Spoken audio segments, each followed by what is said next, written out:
عثمان خان کا مزاج نہایت سادہ تھا۔ انہوں نے جب ینی شہر فتح کیا تو وہاں اپنے لیے سادہ سا مکان منتخب کیا، حالانکہ یہ شہر یونانیوں کا بڑا مرکز تھا اور محلوں اور عالی شان مکانات کی کوئی کمی نہ تھی۔ عثمان خان کا دسترخوان بھی سادگی کی تصویر ہوتا تھا اور اس پر پرتکلف کھانے نظر نہیں آتے تھے۔ ان کے ہاں سونے اور چاندی کے برتنوں کا بھی کوئی رواج نہ تھا۔ عثمانی حکومت کے اس پہلے سربراہ کے انتقال کے بعد ان کے گھر سے جو مختصر سا اثاثہ برآمد ہوا وہ یہ تھا: ایک سوتی امامہ، لکڑی کے 2 چمچے، ایک نمک دان، ایک دیچکی، چند عربی گھوڑے، زراعت کے لیے چند بیل، چند بھیڑیں اور ایک تلوار۔ عثمان خان معمولی کام خود اپنے ہاتھ سے کرنے میں کوئی شرم محسوس نہ کرتے تھے، بھیڑوں کی گلہ بانی کو باعث فخر سمجھتے تھے۔ عثمان خان بڑے باعمل انسان تھے، نماز کی سختی کے ساتھ پابندی کرتے تھے، فرض نمازوں کے علاوہ راتوں کو بھی اپنے رب کی عبادت کیا کرتے تھے۔ وہ بے حد دلیر، باہمت، بے خوف اور مستقل مزاج ہونے کے ساتھ ساتھ نہایت نرم خو رحم دل اور فیاض بھی تھے۔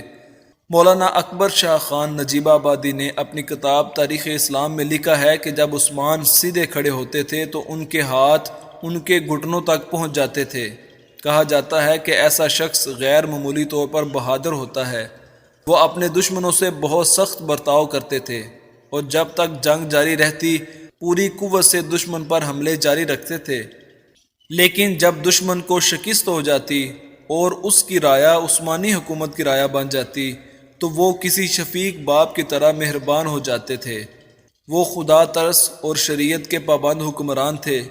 وہ جب بھی کسی نئے علاقے پر حملہ آور ہونے کا ارادہ کرتے، اس علاقے کے باشندوں اور حکمرانوں کو دعوت دیتے کہ اسلام قبول کر لیں یا محکوم بن کر جزیہ دیتے رہیں، ان کا تحفظ اسلامی حکومت کی ذمہ داری ہوگی، یا پھر جنگ کے لیے تیار ہو جائیں۔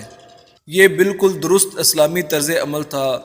عثمان خان جب بھی اپنی فوج کو کسی علاقے کی طرف پیش قدمی کا حکم دیتے تو ساتھ ہی یہ ہدایت بھی کر دیتے کہ اسلام کے کسی حکم کی خلاف ورزی نہیں ہونی چاہیے۔ ان کے حملوں کا بڑا مقصد یہ تھا کہ دنیا کا زیادہ سے زیادہ حصہ اسلام کی برکتوں سے فیض یاب ہو سکے۔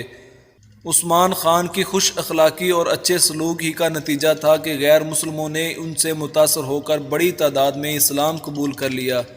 ان میں مشہور رومی سالار اور فرمانروا کوسس میخائیل بھی شامل تھے۔ ان کے قبول اسلام سے عثمانی مملکت کو بہت تقویت پہنچی۔ عثمان خان اناطولیہ کے پہلے مسلمان حکمران ہیں جنہوں نے منگولوں کی بڑی فوج کو کتیسا کے مقام پر زبردست شکست دی۔ اس جنگ میں منگولوں کی بڑی تعداد ماری گئی اور بے شمار کو قیدی بنا لیا گیا۔ ان تمام قیدیوں سے بہت اچھا برتاؤ کیا گیا اور انہیں اسلام کی دعوت دی گئی۔ نتیجہ یہ نکلا کہ ہزاروں قیدی مسلمان ہو گئے۔ ان نو مسلم منگولوں نے اسلام کی تبلیغ میں اہم کردار ادا کیا۔ اس طرح عثمان خان نے اس قوم سے اشاعت اسلام کا کام لیا۔ وہ اناطولیہ کے پہلے مسلمان حکمران ہیں جنہوں نے روم اور یونان کے حکمرانوں کو اسلام کی دعوت دی۔ جنہوں نے ابھی تک ہمارا چینل سبسکرائب نہیں کیا ان سے گزارش ہے کہ ہمارے چینل کو سبسکرائب کر لے اور بیل آئیکن کو دبا دے۔ جزاک اللہ خیرہ۔